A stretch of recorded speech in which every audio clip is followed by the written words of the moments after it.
Selamat pagi teman-teman semuanya, kembali bersama saya Dr. Royman. Saat ini saya hendak membawakan sebuah kasus menarik mengenai penggantian katup. Langsung saja kita pembahasannya. Pasien perempuan berusia 55 tahun merupakan pasien dengan infektif endokarditis berulang. Kondisi infektif endokarditis berulang ini awalnya dimulai pada tahun 2022 ketika pasien datang dengan keluhan lemas, sesak nafas, demam, dan bengkak di kedua kaki. Dari pemeriksaan fisik saat itu ditemukan adanya takipnu atau nafas cepat dan gallop pada auskultasi.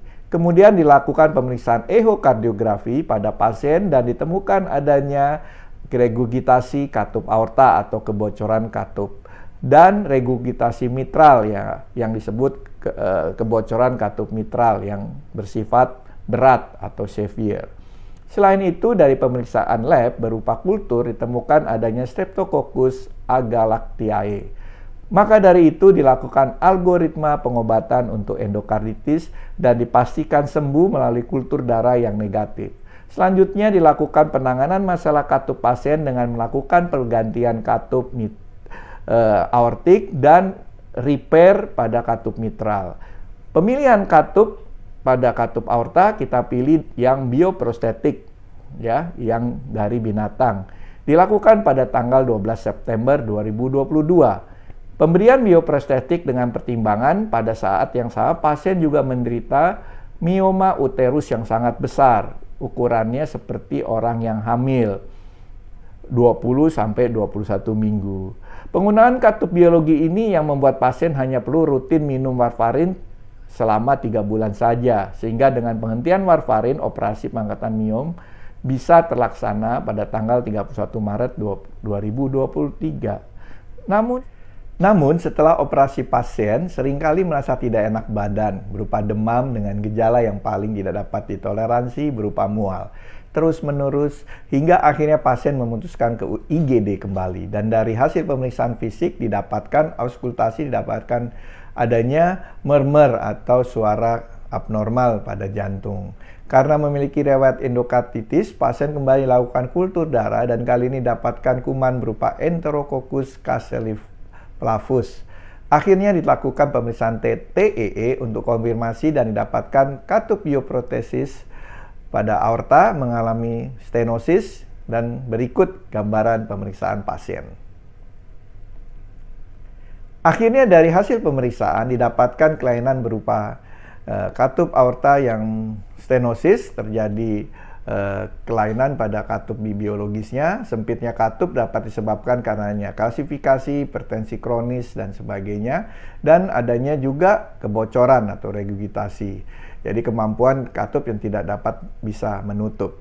Singkat kata, operasi pengangkatan katup jantung kedua ini dilakukan, namun untuk menghindari terjadinya pengulangan infeksi dilakukan pemasangan katup yang mekanik. Jadi sebenarnya masalah pada pasien ini apa sih?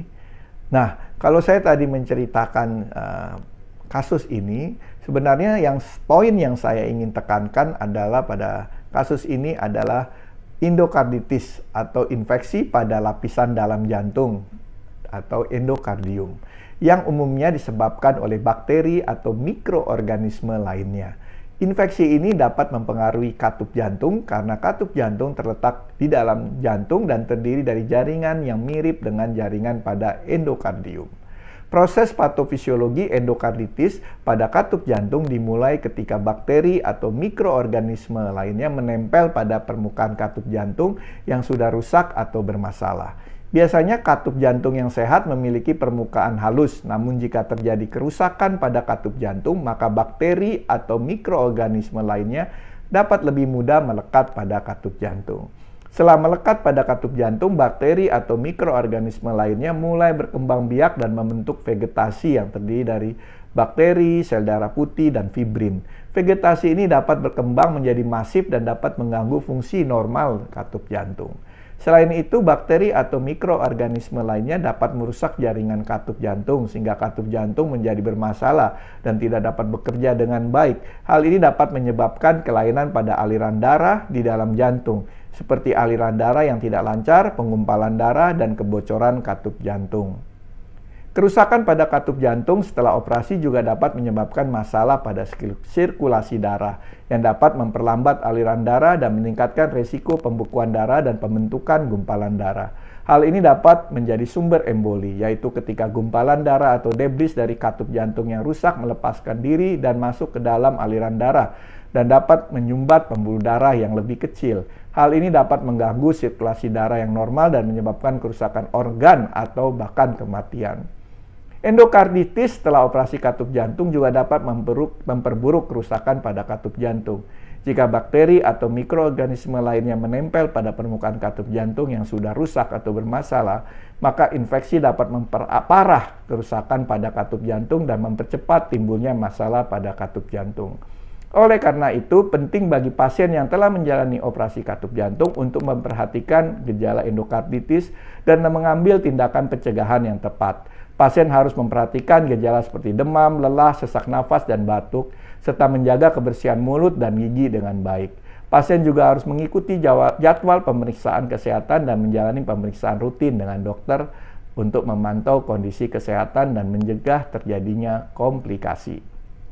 Ada beberapa faktor risiko yang dapat meningkatkan kemungkinan seseorang terkena endokarditis, termasuk riwayat endokarditis sebelumnya. Orang yang pernah mengalami endokarditis sebelumnya memiliki risiko lebih tinggi untuk mengembangkan kondisi tersebut kembali. Kelainan jantung bawaan. Orang yang lahir dengan kelainan jantung bawaan seperti penyempitan katup atau lubang di dinding jantung memiliki risiko lebih tinggi terkena endokarditis. Pemeriksaan kateterisasi jantung. Penggunaan kateter untuk memantau atau mengobati masalah jantung dapat meningkatkan risiko infeksi pada katup atau jaringan jantung yang terkena. Infeksi pada bagian lain. Orang yang memiliki infeksi di tempat lain di tubuh seperti infeksi gigi atau saluran kemih memiliki risiko lebih tinggi terkena endokarditis. Penggunaan obat-obatan terlarang, drug abuse. Orang yang menggunakan obat-obat terlarang yang disuntikan ke dalam vena, mereka memiliki risiko lebih tinggi terkena endokarditis. Penggunaan alat bantu dengar. Orang yang menggunakan alat bantu dengar yang ditanam di telinga, mereka memiliki risiko lebih tinggi terkena endokarditis. Usia lanjut, orang yang lebih tua memiliki risiko lebih tinggi terkena endokarditis karena sistem kekebalan tubuh yang menurun dan sering mengalami masalah kesehatan lain. Kondisi medis tertentu, orang-orang yang memiliki kondisi medis seperti HIV, diabetes, memiliki risiko lebih tinggi terkena endokarditis. Dan prosedur medis yang mempengaruhi sistem kekebalan tubuh. Prosedur medis tertentu seperti kemoterapi atau transplantasi organ dapat mempengaruhi sistem kekebalan tubuh dan meningkatkan risiko endokarditis. Diagnosis. Nah, untuk mendiagnosis endokarditis dapat menjadi tantangan karena gejala-gejala yang dialami pasien seringkali tidak khas dan dapat terjadi pada kondisi lain.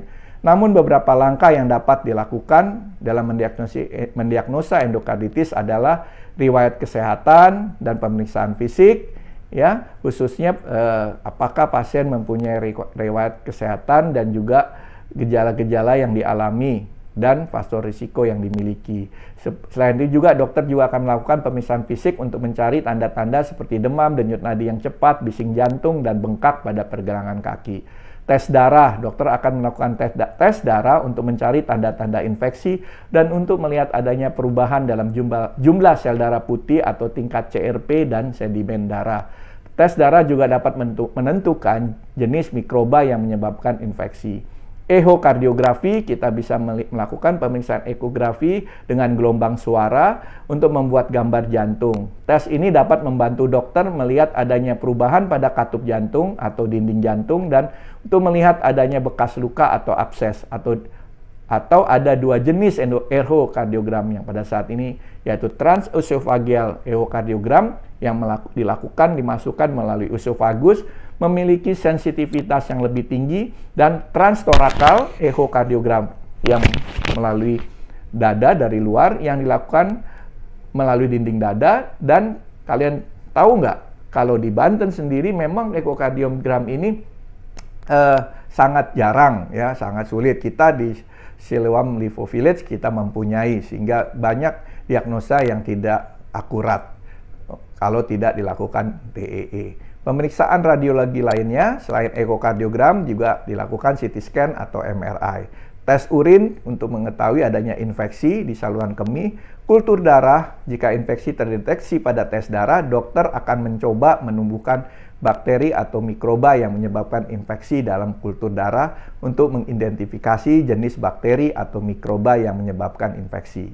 Nah, selanjutnya tata laksana. Pemberian perawatan yang efektif mempengaruhi durasi yang dibutuhkan untuk mengatasi vegetasi endokardium dan mencegah komplikasi sekunder. Pasien yang datang disertai dengan gagal jantung, dekompensasi akut yang berat, shock septic atau stroke memerlukan stabilisasi dan resusitasi dengan mengutamakan keselamatan pada jalan napas, pernapasan, dan sirkulasi. Setelah dilakukan stabilisasi awal, pengobatan selanjutnya berkonsentrasi pada regimen antibiotik yang dilakukan sesuai dengan bakterisidalnya dan melihat kebutuhan terhadap intervensi bedah kardiotoraks.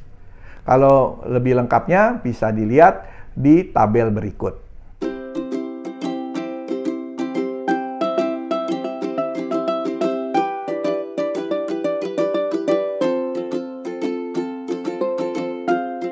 Secara umum, intervensi bedah dini termasuk perbaikan katup dan penggantian katup diindikasikan jika terjadi gagal jantung akut, infeksi ekstensif dengan komplikasi lokal, dan embolisasi arteri berulang.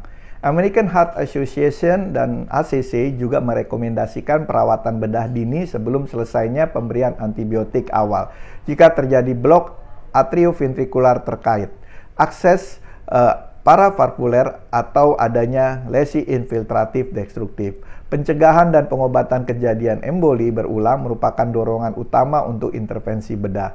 Pada saat ini, AHA dan ACC juga merekomendasikan operasi awal jika pasien mengalami kejadian emboli berulang atau menunjukkan vegetasi katup asli yang besar dan bergerak masing-masing kurang dari 10 mm. Saat ini, 40-50% pasien menjalani operasi jantung selama rawat inap.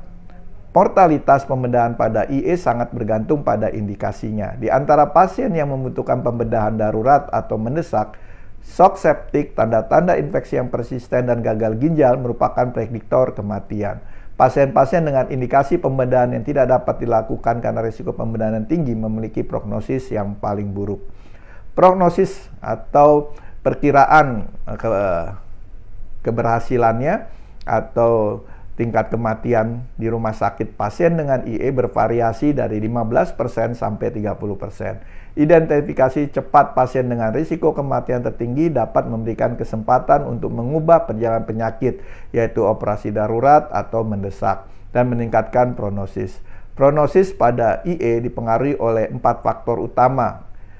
Karakteristik pasien, ada atau tidak adanya komplikasi jantung dan non-jantung, organisme yang menginfeksi, dan temuan ehokardiografi. Demikian penjelasan saya mengenai endokarditis. Untuk kasus yang tadi saya jelaskan di awal, bahwa pasien ini memang kita pilih operasi kembali karena sudah ada tanda-tanda endokarditis dan juga kelainan daripada katup bioprotesi yang kami pasang sebelumnya. Sudah ada gambaran stenotik dan kebocoran, dan juga ada vegetasi. Dan kita akan lakukan operasi, memang mempunyai risiko tinggi karena operasi ini adalah operasi kedua. Kita melakukannya dengan teknik khusus yang bisa dilihat bahwa kami melakukan kanulasi dari arteri dan vena femoral dan membuka kembali dari stenotomi dengan alat khusus. Dan kita perlu sangat hati-hati karena perlengketan sudah terjadi dan kita melakukannya perlu dengan mengempeskan jantung, sehingga kami memasang kanulasi juga dari arteri dan femoralis. Makanya saudara-saudara, teman-teman semua, saya ingin menjelaskan kasus ini karena kasus ini sangat beresiko tinggi untuk kematian juga, dan kami mengharapkan edukasi ini bermanfaat bagi para sejawat, teman-teman dokter umum maupun dokter spesialis, dan khususnya masyarakat awam, sehingga sangat memperhatikan kesehatan gigi, kesehatan tubuh, dan secepatnya kalau ada keluhan-keluhan yang sudah saya jelaskan sebelumnya, datang ke dokter untuk memeriksakan diri. Salam sehat. Dr. Royman.